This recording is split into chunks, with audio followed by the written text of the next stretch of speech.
took Etihad Airways from 300 million to a $20 billion group. I created the best, but it's very hard for me as one of the key players who pointed into Etihad and built this great business to go working with another airline and compete against Etihad. I just can't do it within my DNA. Yep. Today's guest is James Hogan, former CEO of Etihad Airways, who guided the airline's transformation into a global network spanning 6 continents through bold expansion and strategic partnerships. I started off in aviation. I started off working at airports back in 1975. Most functions in an airline I've done, except flying the plane.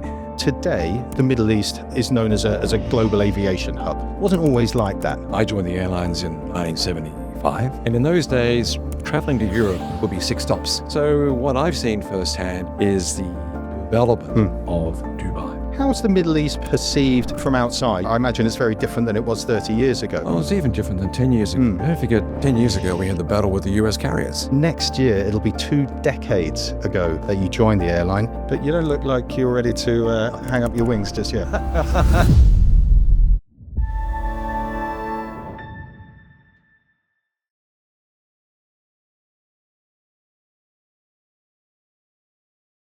James, when we talk about the Middle East aviation, the names that come to mind, Sheikh Ahmed, Akbar Al-Bakr, Maurice Flanagan, and yourself, James Hogan. You have run 2 Middle East carriers, one of which you've launched, Etihad Airways, of course, and next year it'll be 2 decades ago.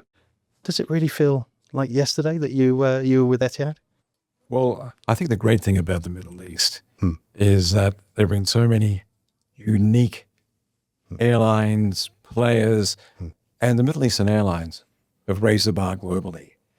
And it feels like yesterday that I, in fact, first joined Gulf Air and then came across and joined Etihad just over a year. You were working with British Midland. How did Gulf Air come across you? Well, Gulf Air at the time was owned by Qatar, Oman, Bahrain, and Abu Dhabi. And there was a rotation of CEO, and the rotation had come to Abu Dhabi, and they decided maybe we go outside and bring in an expat. And I was fortunate enough to be able to join Gulf Air in 2002. And that was the start of a long relationship, which I still have today with Abu Dhabi. Today, the Middle East is known as a global aviation hub. It wasn't always like that. You know, we can go back 30, 40, 50 years ago. It was a fuel stopover. I don't know if you can sort of take us back what your first impressions were when you were first invited to Abu Dhabi. How was it different than, you know, the huge sort of infrastructure and airlines that we see today? I think one has to remember how aviation's evolved. And I'm an Australian, and I joined the airlines in 1975. And in those days, traveling to Europe would be 6 stops to London. Wow. And that was due to aircraft capability, bilaterals, different factors. The Asian carriers, Singapore Airlines, took advantage of being able to be 2 stops. Singapore became a hub in their own right. And then in time, because of range, non-stop over the Gulf, you had the creation of Emirates. Now, going into the 80s, one of the leading airlines in the world was in fact Gulf Air. Right. Gulf Air had a fantastic service proposition. The TriStars had a unique product and reputation. So when I first came to Dubai, I was with British Midland, and I still remember staying at the Grosvenor House Hotel, which had the Meridian nearby, and it was a highway with the cafe on the side. The Rock. What's it? The Hard Rock Cafe. Hard Rock Cafe. Nothing else. Nothing else. So what I've seen firsthand is the development of Dubai. That's fascinating. Which probably took advantage first of the, like Singapore did, of the duty-free. And the geography. Moving people into different directions of the world and building a unique transfer. Because the key is transfer. It's connectivity. And quite frankly, at Etihad, we did something similar, as I have at Doha. And no doubt in the coming years, we're going to see the same in Saudi Arabia. Connectivity. And because today, with the next generation of aircraft, of the 350, long-range 777, 380 is still a workhorse. You can fly from the Gulf to all points of the world. And the new terminal in Midfield Terminal in Abu Dhabi is outstanding. Qatar in Doha have an outstanding terminal. You have DWC coming online here. So and you have the new terminal in Riyadh that's being built. So from a customer's much more savvy today than they were 30 years ago in mapping their itinerary. And then you have unique propositions like in Abu Dhabi at the Midfield Terminal where you can clear US customs. What a great innovation. That you can actually clear US customs and enter the US as a domestic customer. So we all know that's not always a pleasant experience. Well, it's better to maybe be turned around here than go all the way to New York or LA and turn back. So I think the real key driver for all the Gulf airlines has been that focus on two most important elements: your employees, your people, to give best-in-class service. And the uniqueness is you've got so many different nationalities, and your guests or customers. You get that element right, you create something unique, and safety is a given. Since 2017, you've got your own group, Knighthood Global, which I've been sort of watching with a close eye, which has been very successful. And now you help, and please correct me if I'm wrong, but my understanding is you correct airlines and governments with both their fleet strategy, their MRO issues, helping them to get them off the ground, helping them with finance, the whole service. And we also work in the hospitality sector also with hotels. Okay. And some areas outside of aviation and tourism. So it's, I'm fortunate that the learning from my time, not only in airlines. Do you also with the hotels and car leasing, is that right? Vice President of Europe for the Hertz Corporation, with them for 13 years. I was with Forte Hotels. Your first love aviation though? I started off in aviation, and I started off working at the airports back in 1975. Most functions at an airline I've done, except flown the plane, which gave me a unique insight as a CEO because I started at the bottom, and I'd worked in cargo, I'd worked in airports, I'd worked in commercial, I'd been the chief operating officer of British Midland in the UK, held the AOC in 3 different airlines, but also had a strong marketing commercial background too. And with those skills, in what I do today, I work for government-owned, I work on private ventures, and I'm able to bring that experience to the table. How's the Middle East perceived from outside, from other regions in the world? Is it, I imagine it's very different than it was 30 years ago. Oh, it's even different than 10 years ago. Don't forget, 10 years ago, we had the battle with the US carriers. Yes. In the US carriers coming together, in fact, to block the Gulf airlines from having greater access to America. And that was due to the Gulf airlines having a better product, having a better service proposition. And Ed Bastian, who is the CEO of Delta today, he actually came out after it was resolved and said, well, actually, we've got to stop attacking these guys. We have to compete. We have to raise our product, raise our standards. And that's what the Gulf airlines have done. Do you think that the Gulf countries, which we know like to compete against each other at times, have spurred each other on, and that's further fueled the innovation? I think there's a number of elements of that. The first one is connectivity. As a country, you want to connect yourself to the rest of the world. And back to aircraft technology, you can fly from the Gulf countries to all points of the world. And that is the first driver. And then the byproduct of a successful airline is the economic impact. So the catalytic effect into the economy. So with Oxford Economic Group, we would measure and present to the shareholders the impact in jobs, the impact in spend. For every dollar the spent on the impact ticket. in creating industry. So in 10 years, for example, Etihad, in my era, pumped 50 billion into the economy and created over 100,000 jobs. So besides creating connectivity, but then you're also building a brand that is linked to the destination. So Emirates is a great example of how do you get to Dubai? Emirates and Dubai stand out there very strongly. In the early days of Etihad, people didn't know what Etihad was. I mean, it's United, we come from the United Arab Emirates. So Etihad first, then we have Emirates. So, and we put from Abu Dhabi to the world on the side of the aircraft as a strapline. And over time, Etihad became a global player and renowned, obviously for safety, but for service. So the innovation and the connectivity. Let's go back to connectivity. On our doorstep, one of the biggest markets, India, Pakistan, Bangladesh. You will not see that many US or European flag carriers operating into Pakistan or Bangladesh. And in regard, until recently, into India, it was Bombay and Delhi. The Gulf Airlines targeted the secondary cities. So the Bangalores, the Kerala's. The Gulf carriers have had a framework where their shareholders have supported the development, believed in connectivity, but wanted to benefit from the byproduct of economic contribution. Yeah. Another point that you made there was you talked about India. And it's not just because I lived there, but I've been watching India with a close eye. And at the Paris Air Show, I think in 2023, Indigo and then later Air India, I would say shocked the world, but came in with some rather chunky aircraft orders. And you've mentioned, as we know, that the Gulf carriers have very much built a lot of their business model, not all, but a lot of their business model on attracting that east-west traffic. That's traffic coming from South and East Asia into Europe and North America. Are we in danger of saturating this region, this market? Not at all, because the consumer will always determine who wins. So if you have the right hub, transfer experience, connecting times, destination in its own right, because from an aviation perspective, you'd prefer to have people stay here for a week than go on with their next sector. That's better for the yield. India is catching up. When I was at Etihad, I was very clear that we had to have a greater footprint in India. Emirates on seats had a considerable allocation of seats.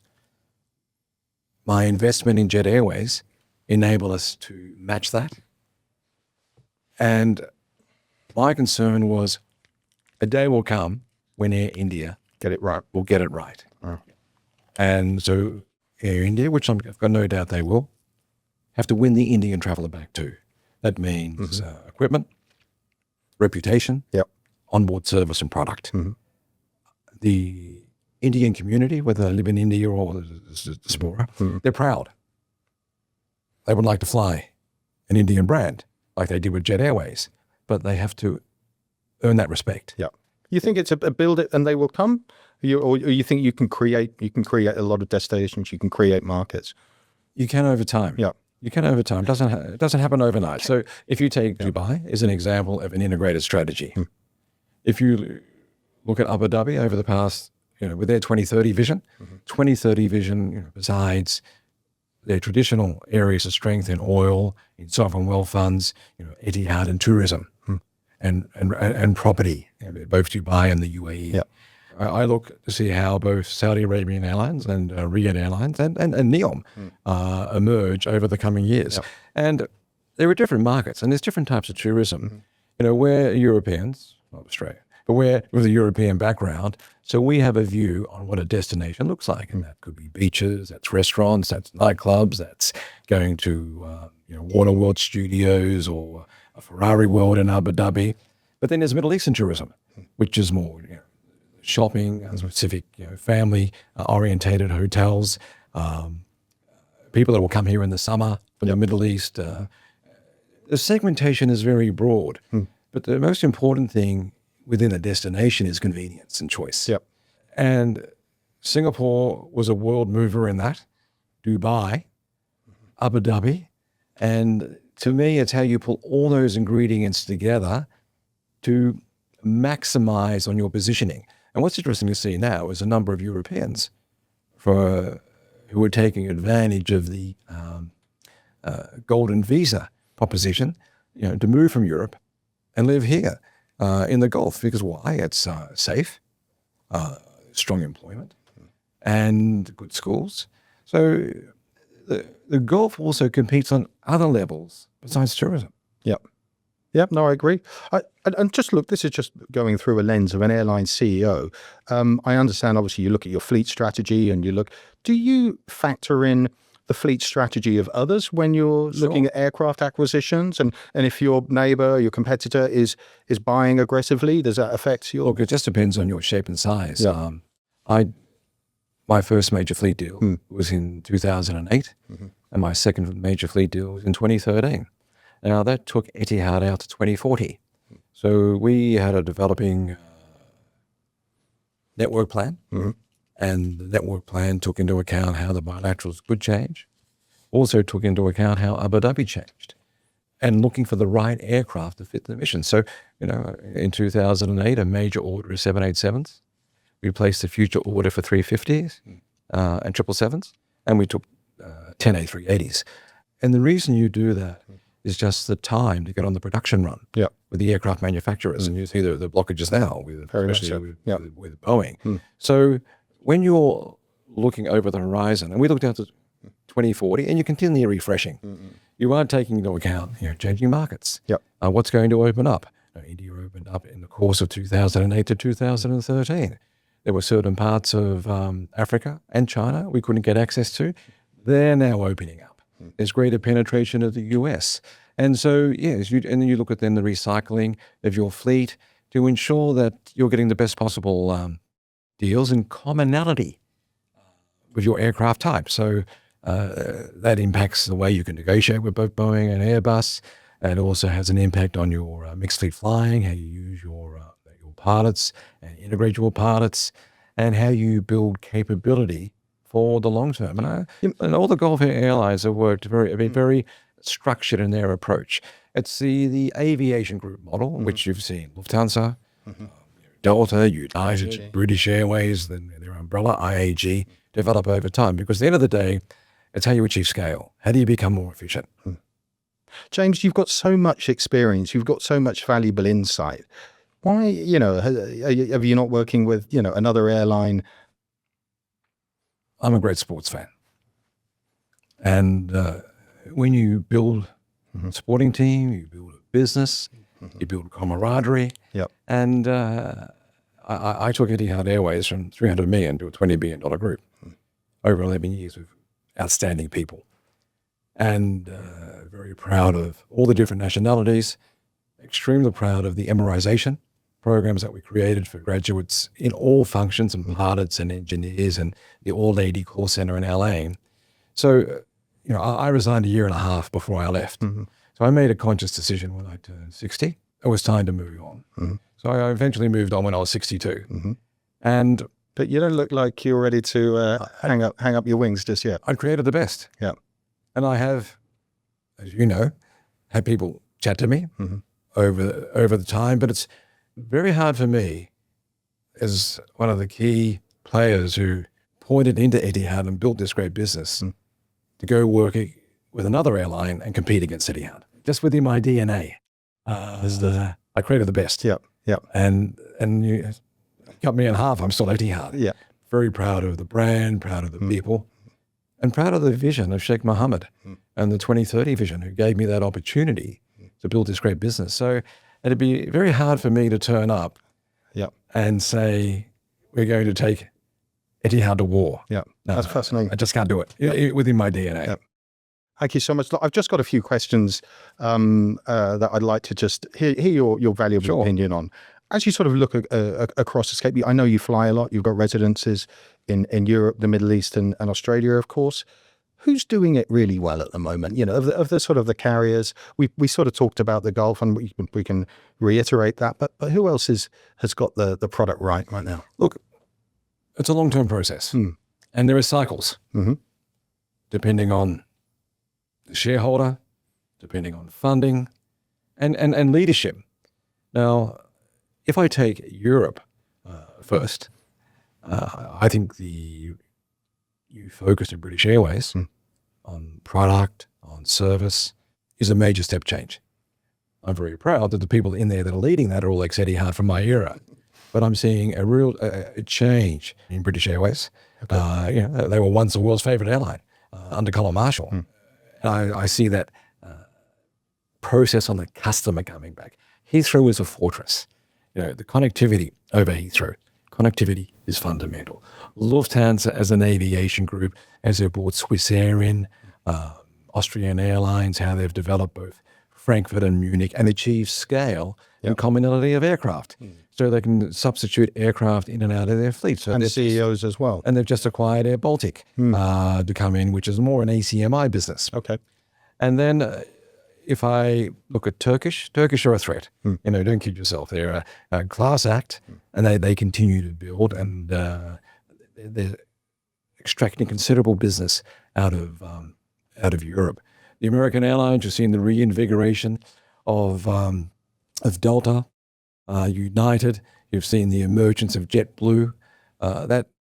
Those cartels, I'll call it, those transatlantic cartels with Star Alliance, One World, and SkyTeam work well. That's why they went to war with the Gulf Airlines. Singapore Airlines continues to be a class act. As I said earlier, the emergence of the Indian carriers, but the two markets that are set to, one, accelerate is China. The Chinese airlines during COVID just went inward, as did the China tourism strategy, just to, in fact, stay in China, holiday in China, keep your money in China, as they start to open up again. And don't forget, there isn't full access to all those secondary cities and third cities of China. The populations are huge. And then Africa. James, it's been a real pleasure having you in. Thank you so much. The insight's been invaluable, and we could talk for longer and longer. But Mr. James Hogan, thank you so much. Thank you. Cheers.